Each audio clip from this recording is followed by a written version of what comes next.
Nelson was born and raised in Winnipeg, Manitoba.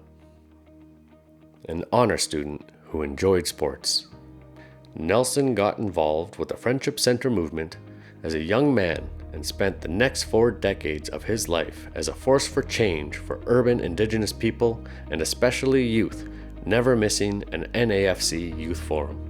In terms of the work within Manitoba, as the provincial president of Manitoba, we have a review of our Friendship Centers that's going to happen, and it's something that we as Friendship Centers welcome and we want it. It's a review evaluation type process that's being done jointly by our provincial funding body, Community Services and Corrections, as well as the Federal Department of Secretary of State and ourselves as a provincial association.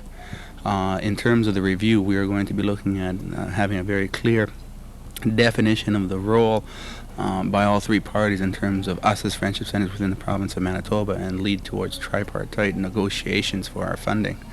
That's going to be a lot of work. We're going to be very heavy into our own negotiation process within Manitoba. That's what I'll be concentrating my efforts on in this year.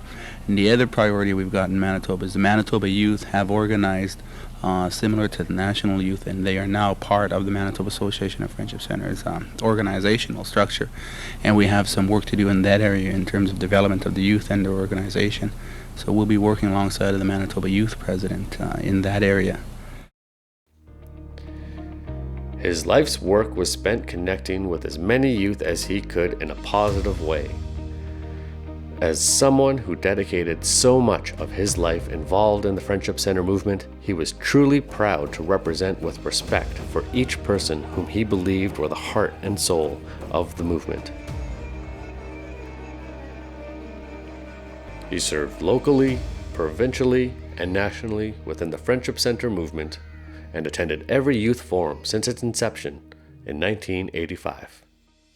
He wrestled across Canada as the Renegade and appears in the Canadian Wrestling Hall of Fame. He valued his sobriety and clean living, using his wrestling persona as an icebreaker when working with youth who were always enthralled by his in-the-ring stories. Talking about changes, I'd like our viewers to know that you are a professional wrestler in Manitoba, known as the Renegade, and I wonder if you're going to become a bad guy now when you get back home. Hey, we don't become good or bad guys, we are what we are. Oh, well then you are a bad guy.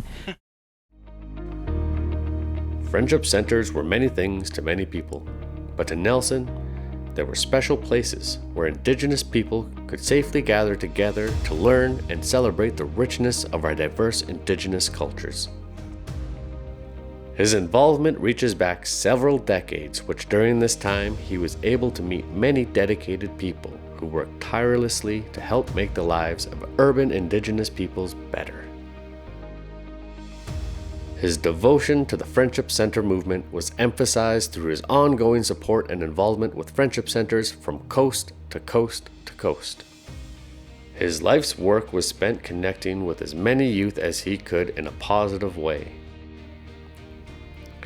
His involvement reaches back several decades, which during this time he was able to meet many dedicated people who worked tirelessly to help make the lives of urban Indigenous people better.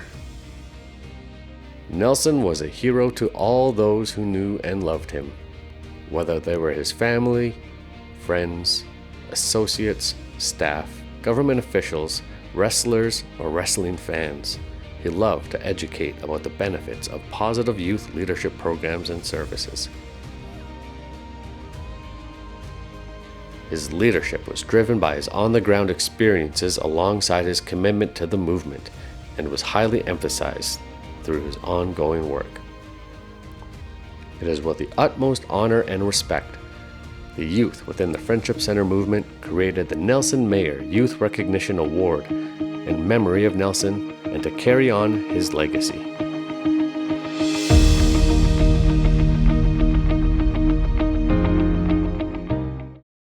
We will have continuing young people, and maybe someday the current crop of youth from the current National Aboriginal Youth Council will be sitting there as senators of the movement, and maybe my children, my grandchildren, and my great-grandchildren will have a better way of living in this country.